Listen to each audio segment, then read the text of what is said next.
Hi, I'm Chris. Welcome to version 2.3 of OctoApp. It has been a while since 2.2 was released in late 2024, but I've not only been busy building 2.3, but also moving to a new place. Before we dive into version 2.3, there has been also a lot of work being done on version 2.2 with over 50 small updates in the last couple of months. For example, the iOS app got support for HLS video streams, and I also fixed a lot of bugs that you reported.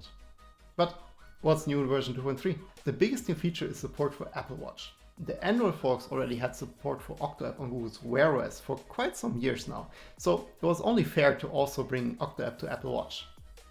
The Apple Watch app has a limited feature set for now, but I plan to add more in the future. You can connect your printer and start new print jobs, adjust the temperatures, pause or cancel a print, and even see your printer's webcam. It's not a fluid video like on the phone, but the image will refresh every 2 seconds. It's a watch after all. I also consider adding complications to the Apple Watch and the Wear OS app in the future, but there are some technical challenges I have to solve first. Back to the phone.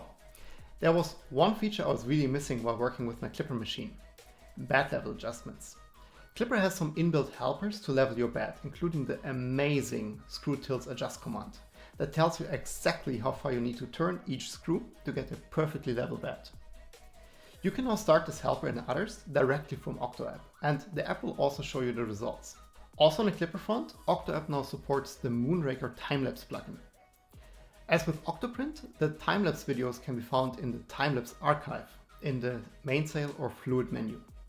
You can download or view the timelapse videos directly in OctoApp. OctoApp can also ask you if you want to start a timelapse with your print if you start to print from the app.